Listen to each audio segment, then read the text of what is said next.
तो online TET में आज हम बात करेंगे बेसिक क्वेश्चन के बारे में। जैसा कि हमने पहली क्लास आपको प्रोवाइड करा दिया है, जो लोग नए हैं वे क्या करें, पहली क्लास को भी देखते आएँ। तो चलिए आइए शुरू करते हैं बिना किसी और बात की चर्चा करते हुए। जैसा कि बात करते हैं पहले प्रश्न के बारे में।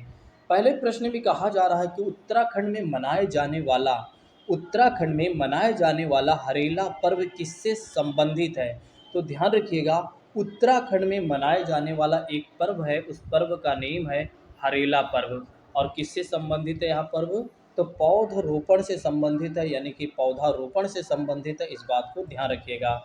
तो उत्तराखंड में मनाए जाने वाला हरेला पर्व जो है वो किससे संबंधित है?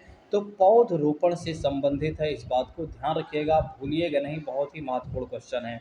चलिए नेक्स्ट बात करते हैं, यानी कि अगले प्रश्न के बारे में बात करते हैं। तो अगला प्रश्न कह रहा है कि खाद्य श्रृंखला में यानी फूड चेन में मानव है, मतलब मानव किस में आता है? तो आइए समझते हैं।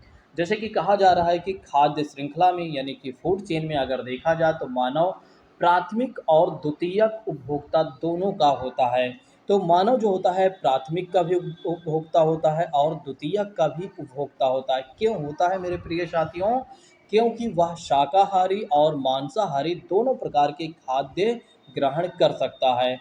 तो अगर देखा जाए तो मानव दोनों प्रकार के खाद्य ग्रहण करते हैं या कर सकते हैं, एक शाकाहारी भी और दूसरा मांसाहारी भी। तो इसलिए वे किस में आते हैं? फूड चेन में आते हैं, इस बात को आप लोग ध्यान रखिएगा। चलिए अगले प्रश्न के बारे में बात करते हैं। तो दो विभिन्न समुदायों के बीच कहा जा रहा है कि दो विभिन्न समुदायों के बीच, यानी कि मान लेते हैं हम ऐसे, एक समुदाय इधर है और दूसरी बात करते हैं एक समुदाय इधर है। तो दो समुदायों के बीच का संकृति का क्षेत्र क्या कहलाता है? तो इसे क्या कहा जाता है? इकोटोन कहा जाता है। तो दो समुदायों के बीच के जो संकृति क्षेत्र होता है, संक्रांति क्षेत्र होता है, उसे क्या कहा जाता है? तो इकोटोन कहा जाता है। तो इसे क्या कहा जाता है? इकोटोन कहा जाता है, इस बात को ध्यान रखिएगा। चलिए नेक्स्ट बात करते हैं, यानी कि अगले प्रश्न के बारे में बात करते हैं। तो अगला प्रश्न कह रहा है कि इंद्रावती राष्ट्रीय उद्यान किस राज्य में स्थित है? इंद्रावती राष्ट्रीय उद्यान किस राज्य में स्थित है? तो छत्तीसगढ़ में स्थित है, छत्तीसगढ़ में स्थित है, इस बात को ध्यान रखिएगा। तो इंद्रावती राष्ट्रीय उद्यान किस राज्य में स्थित है? तो छत्तीसगढ़ में स्थित है। किस राज्य में स्थित है? छत्तीसगढ़ में स्थित है, ध्यान रखिएगा। नेक्स्ट बात करते हैं, यानी कि अगले प्रश्न के बारे में बात करते हैं। तो अगला प्रश्न कह रहा है कि पलामू राष्ट्रीय उद्यान किस राज्य में स्थित है? तो पलामू राष्ट्रीय उद्यान के बारे में यदि हम बात करते हैं तो पलामू राष्ट्रीय उद्यान स्थित है, कहाँ पर स्थित है? तो झारखंड में स्थित है। तो कहाँ पर स्थित है? झारखंड में स्थित है, ध्यान रखिएगा, भूलिएगा नहीं, दोनों बातें याद रखिएगा। एक तो पहला प्रश्न है इंद्रावती राष्ट्रीय उद्यान किस राज्य में स्थित है? तो छत्तीसगढ़ में। दूसरा प्रश्न है कि पलामू राष्ट्रीय उद्यान किस राज्य में स्थित है? तो झारखंड में स्थित है। नेक्स्ट बात करते हैं, कौन सा बाघ आरक्षित क्षेत्र दो राज्यों में स्थित है? यानी कि ऐसा कौन सा बाघ आरक्षित क्षेत्र है, रिजर्व क्षेत्र है, जो दो राज्यों में स्थित है? तो है पेंच। कौन सा? पेंच कह सकते हैं या पेंच कह सकते हैं। तो पेंच बाघ अभ्यारण्य की बात करते हैं, या बाघ आरक्षित क्षेत्र का विस्तार की बात करते हैं, तो मध्य प्रदेश और महाराष्ट्र दोनों जगह इसका विस्तार है, तो इस बात को ध्यान रखिएगा।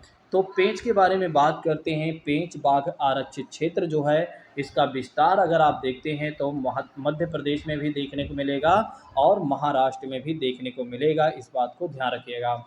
अगले प्रश्न के बारे में बात करते हैं, तो भला कौन नहीं जानता है इस प्रश्न के बारे में। तो काजीरंगा राष्ट्रीय उद्यान के बारे में बात करते हैं। काजीरंगा राष्ट्रीय उद्यान के बारे में यदि बात करते हैं तो एक सींग वाले गैंडे के लिए जाना जाता है। तो काजीरंगा राष्ट्रीय उद्यान किसके लिए जाना जाता है? तो काजीरंगा राष्ट्रीय उद्यान एक सींग गैंडे के लिए जाना जाता है, इस बात को ध्यान रखिएगा। नेक्स्ट बात करते हैं, सलीम अली राष्ट्रीय उद्यान किस राज्य में स्थित है? सलीम अली राष्ट्रीय उद्यान किस राज्य में स्थित है? तो जम्मू कश्मीर में स्थित है। कहाँ पर स्थित है? तो जम्मू कश्मीर में स्थित है। एक बार फिर से याद रखिएगा, फिर से मैं आपको याद दिलाना चाहूँगा, आपका ध्यान आकर्षित करवाना चाहूँगा कि सलीम अली राष्ट्रीय उद्यान किस राज्य में स्थित है? तो जम्मू कश्मीर में स्थित है। भारत का प्रथम तितली उद्यान ऐसे प्रश्न आपको भूलना नहीं चाहिए, ऐसे प्रश्नों पर आपका फ़ोकस हमेशा बना रहना चाहिए। चाहे आप सुपर टेट की तैयारी कर रहे हों या आप यूपी टेट की तैयारी कर रहे हों या सीटेट की तैयारी कर रहे हों या कोई अदर टेट के आप तैयारी कर रहे हों, तो आपको ऐसे प्रश्न नहीं भूलना चाहिए। ऐसे प्रश्नों को हमेशा आप ध्यान बनाए रखना आप सॉरी आपको हमेशा ध्यान बनाए रखना चाहिए, यानी कि हमेशा आपकी नज़र बनी रहनी चाहिए। चलिए बात करते हैं, कहा जा रहा है कि भारत का प्रथम तितली राष्ट्रीय उद्यान कहाँ पर है? भारत का प्रथम तितली उद्यान कहाँ पर है? तो बन्नेरघट्टा कह सकते हैं, ठीक है, जैविकी उद्यान जो कि बेंगलुरु में है, या कर्नाटक भी आपके एग्जाम में आ जाता है तब भी सही हो जाएगा। तो बन्नेरघट्टा ध्यान रखिएगा, बन्नरघट्टा नहीं बन्नेरघट्टा इसका नेम है। तो बन्नेरघट्टा जैविकी उद्यान जो कि कहाँ पर है? बेंगलुरु में है। और बेंगलुरु कहाँ पर है? तो बेंगलुरु है जो एक तरीके से देखा जाए तो कर्नाटक की कैपिटल है। तो इसलिए बेंगलुरु कहाँ पर है? कर्नाटक में है, तो ध्यान रखिएगा। अगले प्रश्न के बारे में बात करते हैं, तो पीलीभीत राष्ट्रीय उद्यान कहाँ पर स्थित है? पीलीभीत राष्ट्रीय उद्यान कहाँ पर स्थित है? तो उत्तर प्रदेश में स्थित है। तो पीलीभीत राष्ट्रीय उद्यान कहाँ पर स्थित है? तो उत्तर प्रदेश में। राजाजी राष्ट्रीय उद्यान किस राज्य में स्थित है? राजाजी राष्ट्रीय उद्यान किस राज्य में स्थित है? तो उत्तराखंड में स्थित है। कहाँ पर स्थित है? तो उत्तराखंड में स्थित है। सॉरी मेरे दोस्तों, एक बार फिर से। हाँ, चलिए अगले प्रश्न के बारे में बात करते हैं। तो नागरहोल राष्ट्रीय उद्यान, नागरहोल राष्ट्रीय उद्यान किस राज्य में स्थित है? तो कर्नाटक में है। तो नागरहोल राष्ट्रीय उद्यान किस राज्य में स्थित है? तो कर्नाटक राज्य में है। किस राज्य में स्थित है? तो कर्नाटक राज्य में है, इस बात को ध्यान रखिएगा। चलिए बात कर लेते हैं अगले प्रश्न के बारे में। तो अगला प्रश्न कह रहा है कि बांदी राष्ट्रीय उद्यान किस राज्य में स्थित है? बांदी राष्ट्रीय उद्यान किस राज्य में स्थित है? तो कर्नाटक में स्थित है। अब कर्नाटक के राष्ट्रीय उद्यान हमने आपको कौन कौन से बता दिया है, एक बार फिर से रिवीजन कर लेना चाहिए। तो आइए एक बार देख लेते हैं। एक तो राष्ट्रीय बांदी राष्ट्रीय उद्यान के बारे में बात करते हैं, तो ये भी कर्नाटक में। नागरहोल राष्ट्रीय उद्यान के बारे में बात करते हैं, तो ये भी कर्नाटक में। और बन्नेरघट्टा के बारे में बात करते हैं, तो ये भी कहीं ना कहीं कर्नाटक में ही है, इस बात को ध्यान रखिएगा। ठीक, ऐसे प्रश्न कई बार गलत हो जाते हैं, अब आपके प्रश्न गलत नहीं होने चाहिए। चलिए अगले प्रश्न के बारे में बात करते हैं। तो अगला प्रश्न कह रहा है कि मानस वन्यजीव अभ्यारण्य, मानस वन्यजीव अभ्यारण्य किस राज्य में स्थित है? तो असम में स्थित है। किस राज्य में स्थित है? तो अब असम में स्थित है, ध्यान रखिएगा। पेरियार वन्यजीव अभ्यारण्य किस राज्य में स्थित है? पेरियार वन्यजीव अभ्यारण्य किस राज्य में स्थित है? तो केरल में स्थित है। आप लोग केरल की कैपिटल बताइएगा कमेंट बॉक्स में। ठीक है, आप लोग यूट्यूब की कमेंट किया करें। ठीक है, कुछ लोग क्या करते हैं, एक तरीके से व्हाट्सअप पर कमेंट करते हैं, कोई इशू नहीं है वैसे व्हाट्सअप पर, लेकिन अगर आप यूट्यूब पर करते हैं तो वहीं पर आपको रिप्लाई मिल जाएगा। चलिए नेक्स्ट बात करते हैं, सिमलीपाल राष्ट्रीय उद्यान के बारे में बात करते हैं कि सिमलीपाल राष्ट्रीय उद्यान कहाँ पर है? तो सिमलीपाल राष्ट्रीय उद्यान के बारे में बात करते हैं, तो ये उड़ीसा में है। तो सिमलीपाल राष्ट्रीय उद्यान किस राज्य में है? तो सिमलीपाल राष्ट्रीय उद्यान है जो उड़ीसा में है, इस बात को ध्यान रखिएगा। नेक्स्ट बात कर लेते हैं, यानी कि अगले प्रश्न के बारे में बात करते हैं। तो विश्व की सबसे बड़ी प्रवाल भित्ति, विश्व की सबसे बड़ी प्रवाल भित्ति किस देश के तट पर स्थित है? तो ऑस्ट्रेलिया में स्थित है। और ऑस्ट्रेलिया के कहाँ पर स्थित है? तो द ग्रेट बैरियर रीफ के नाम से जिसे जाना जाता है। तो द ग्रेट बैरियर रीफ में स्थित है, सॉरी ऑस्ट्रेलिया में स्थित है। और किस नाम से जाना जाता है? तो द ग्रेट बैरियर रीफ के नाम से जाना जाता है। यह विश्व की सबसे बड़ी प्रवाल भित्ति है, यह विश्व की सबसे बड़ी प्रवाल भित्ति है, तो ध्यान रखिएगा। ऑस्ट्रेलिया की पूर्वी भाग पर कोरल सागर में स्थित एक अवरोधक प्रवाल भित्ति है। और इसे 1981 में क्या किया गया? यूनेस्को की विश्व विरासत सूची में शामिल किया गया था। नेक्स्ट बात करते हैं, टॉप स्लिप के बारे में बात करते हैं। तो टॉप स्लिप के नाम से किस राष्ट्रीय उद्यान को जाना जाता है? तो इंदिरा गांधी वन्यजीव अभ्यारण्य या राष्ट्रीय उद्यान को किस नाम से जाना जाता है? तो टॉप स्लिप के नाम से जाना जाता है। चलिए अगले प्रश्न के बारे में बात कर लेते हैं। तो अगला प्रश्न कह रहा है कि नेपाल तथा भारत में वन्य जीव संरक्षण प्रयासों के रूप में सेव नामक एक नया संगठन प्रारंभ किया गया है। और इसका उद्देश्य क्या है? जो इसका उद्देश्य क्या है, सेव का उद्देश्य क्या है? तो टाइगर का संरक्षण करना ही इसका उद्देश्य है। तो ध्यान रखिएगा, नेपाल और भारत में वन्य जीव संरक्षण के प्रयासों में अगर देखा जाए तो सेव नामक एक संगठन का प्रारंभ किया गया है और जिसका उद्देश्य है टाइगर का संरक्षण करना। भारत में सबसे बड़ा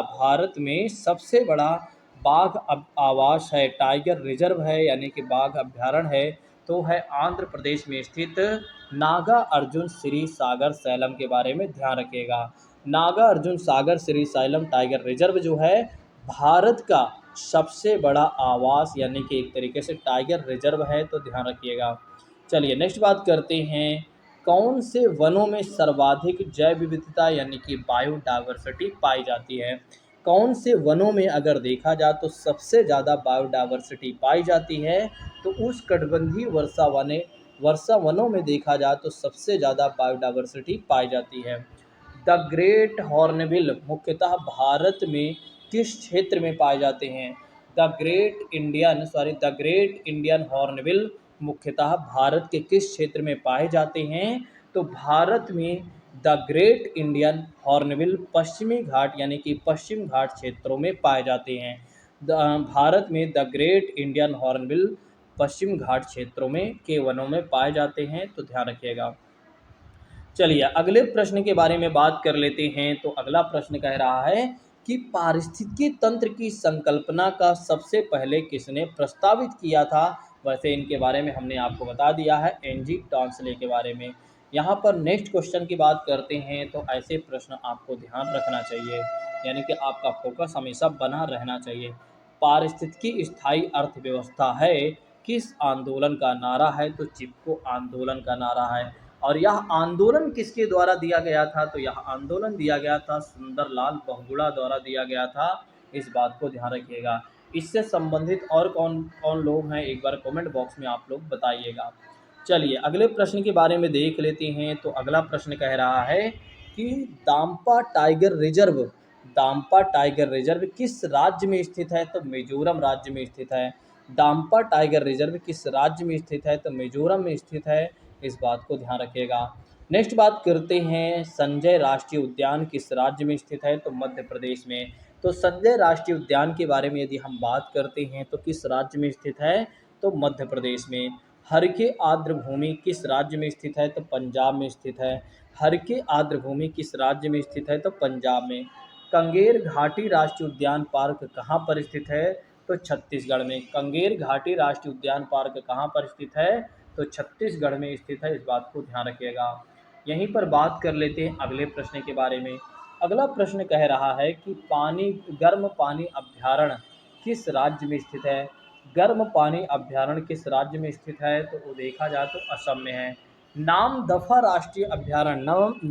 अभ्यारण्य किस राज्य में स्थित है, तो अरुणाचल प्रदेश में स्थित है। तो नामदफा राष्ट्रीय उद्यान या अभ्यारण्य किस राज्य में स्थित है, तो वो है अरुणाचल प्रदेश में है। बुक्सा बाघ अभ्यारण्य परियोजना भारत के किस राज्य में स्थित है, तो वो है पश्चिम बंगाल में स्थित है। पश्चिम बंगाल में स्थित है, ध्यान रखिएगा। अगले प्रश्न के बारे में बात करते हैं। तो अगला प्रश्न कह रहा है कि भरतपुर पक्षी बिहार राष्ट्रीय उद्यान किस राज्य में स्थित है। तो भरतपुर पक्षी बिहार राष्ट्रीय उद्यान किस राज्य में स्थित है, तो राजस्थान में स्थित है। कहाँ पर स्थित है, राजस्थान में स्थित है। अगले प्रश्न के बारे में बात करते हैं। तो अगला प्रश्न कह रहा है कि एशियाई बब्बर शेर का निवास कहाँ पर है। एशियाई बब्बर शेर का निवास कहाँ पर है, तो गिर वन राष्ट्रीय उद्यान यानी गुजरात में स्थित है। तो गिर वन राष्ट्रीय उद्यान अगर देखा जाए तो कहाँ पर स्थित है, तो एशियाई बब्बर शेर का वो गुजरात में स्थित है। और किस नाम से किसके लिए बना हुआ है, तो एशियाई बब्बर शेर का निवास स्थान है। भारत के किस क्षेत्र को सह्याद्री कहा जाता है, तो पश्चिमी घाट को कहा जाता है। ऐसे प्रश्न आपको भूलना नहीं चाहिए। तो भारत के किस क्षेत्र को सह्याद्री कहा जाता है, तो पश्चिमी घाट को कहा जाता है। जैव विविधता की दृष्टि से भारत का सबसे धनी स्थल कौन सा है। जैव विविधता की दृष्टि से अगर देखा जाए तो भारत का सबसे अमीर स्थान कौन सा है, यानी कि रिच स्थल कौन सा है, तो है पश्चिमी घाट ही है। इस बात को ध्यान रखिएगा। पूर्वी घाट एवं पश्चिमी घाट के मिलन स्थल को क्या कहा जाएगा, नीलगिरी की पहाड़ियाँ यानी कि जो कि तमिलनाडु में है, ये आपके एग्जाम में पूछा जाता है कि पूर्वी घाट एवं पश्चिमी घाट के मिलन स्थल को क्या कहा जाता है, तो वो है या कहाँ पर है, सॉरी कहाँ पर है, तो ये भी ध्यान रखिएगा। तो पूर्वी घाट और पश्चिमी घाट का मिलन स्थल कहाँ पर है, तो नीलगिरी के पहाड़ियों पर है जो कि तमिलनाडु में है। चलिए अगले प्रश्न के बारे में देख लेते हैं। तो अगला प्रश्न कह रहा है कि राजा जी राष्ट्रीय पार्क किसके लिए प्रसिद्ध है। राजा जी राष्ट्रीय पार्क किसके लिए प्रसिद्ध है, तो एशियाई हाथियों के लिए के लिए प्रसिद्ध है। राजा जी राष्ट्रीय पार्क किसके लिए प्रसिद्ध है, तो एशियाई हाथियों के लिए प्रसिद्ध है। मध्य प्रदेश का राजकीय पक्षी कौन सा है। मध्य प्रदेश का राजकीय पक्षी कौन सा है, तो दूधराज है। इस बात को ध्यान रखिएगा। मध्य प्रदेश का राजकीय पक्षी कौन सा है, दूधराज है। मध्य प्रदेश के किस राष्ट्रीय उद्यान को प्रोजेक्ट टाइगर में सबसे पहले शामिल किया गया था, तो कान्हा को किया गया था, कान्हा किसली को शामिल किया गया था। टाइगर रिजर्व किस राज्य को कहा जाता है, तो मध्य प्रदेश को कहा जाता है। तो मध्य प्रदेश को क्या कहा जाता है, टाइगर रिजर्व कहा जाता है। इस बात को ध्यान रखिएगा। अगले प्रश्न के बारे में बात कर लेते हैं। तो अगला प्रश्न कह रहा है कि राजीव गांधी राष्ट्रीय उद्यान कहाँ अवस्थित है। राजीव गांधी राष्ट्रीय उद्यान कहाँ पर अवस्थित है, तो है राजस्थान में स्थित है।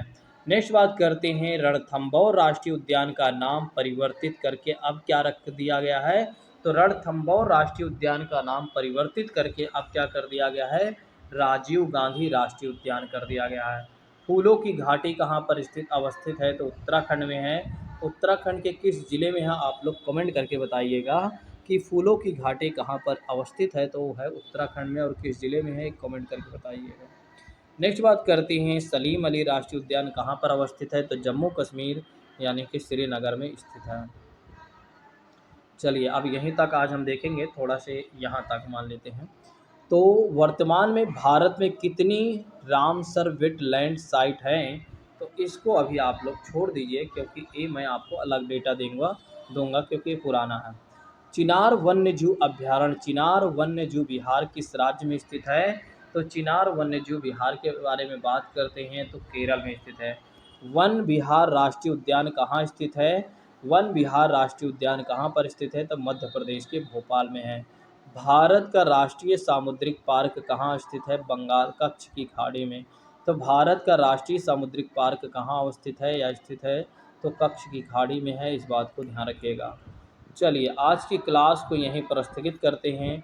अब नेक्स्ट मिलते हैं अगले क्लास के बारे में। Thank you so much. जितने नए लोग हैं वे चैनल को सब्सक्राइब कर लें क्योंकि आप जानते हैं कि ओनली टेट है जो केवल और केवल टेट से संबंधित ही जानकारियाँ शेयर करता है। तो इसलिए मैं नए लोगों को कहना चाहूँगा कि वे चैनल को सब्सक्राइब कर लें और जो पुराने लोग हैं वे दूसरों को शेयर कर दें। चलिए आज की क्लास को अब यहीं पर स्थगित करते हैं। थैंक यू सो मच दोस्तों। जय हिंद, take care all of you.